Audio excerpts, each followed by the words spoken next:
Hey everybody, G4 Video 5 here, and welcome back to some more Grand Theft Auto 3, the Definitive Edition. In this part, we will be completing the mission Deal Steal for Kenji Kassen, but first, I'm grabbing a Yardie Lobo that you can find driving around the Newport area near the ammunition in Staunton Island.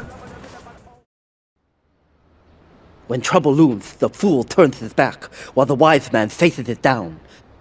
The Columbian cartel have ignored repeated requests to leave our interests in liberty well alone. Now they are negotiating terms with the Jamaicans in order to humiliate us further. They are finalizing a deal across town. Take one of my men, steal a Yardie car, and go pay your respects to the Columbians. Our honor demands that you leave no one alive!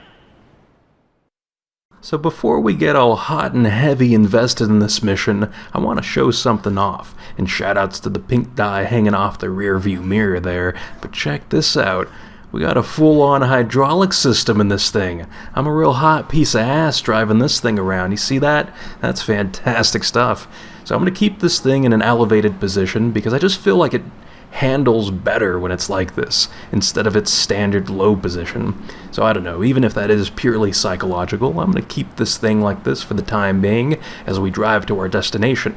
Now there's something I want to point out about that cutscene that we just watched, in that Kenji has this fantastic line where he says, "When trouble looms, the fool turns his back while the wise man faces it down." And I love that line because it really highlights Kenji's sense of pride and honor. Because in the face of adversity, he's not someone that just backs down. He sticks to his guns and does the best job he can do in situations where times get a bit tough. So I really admire that. I think that's pretty awesome stuff in his perspective on situations like that.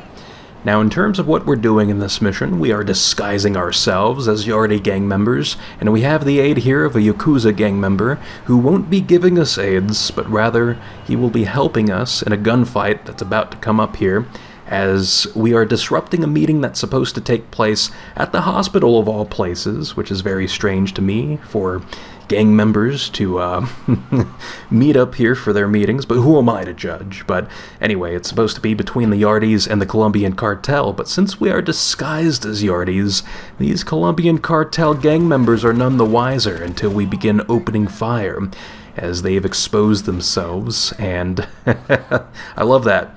It's like the door opening ended up doing more damage to him than the Colombian cartel gang member, which he handled all by himself, by the way. I think that's pretty awesome stuff. I didn't have to do a single thing.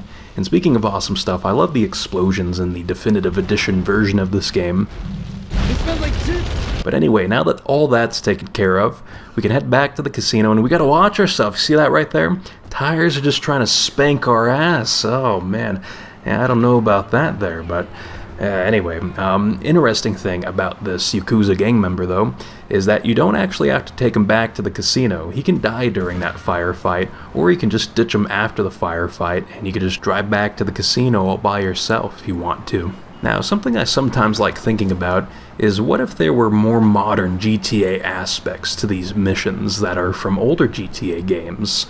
Because I think that, in terms of requirements, it would probably be a requirement in a more modern GTA game to keep that guy alive for the entire duration of this mission, which isn't that difficult, but they'd probably amp up the difficulty in some way by having more than just, 3 or 4 Colombian cartel gang members, and maybe on the drive back to Kenji's casino, you'd have Colombian cartel gang members chasing after you, and this guy would be like aiming his gun outside the car and stuff as we're driving off, and I don't know, it'd just be really interesting to see these games redone in that type of way.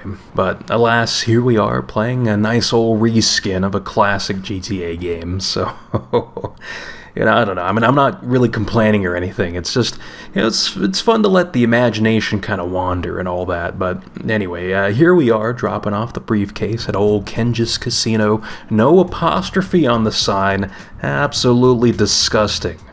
And I'd say that just about wraps up this part. So in the next part, we will be continuing Kenji's missions by doing his next mission, which is called Shima. So until then, I will see you next time.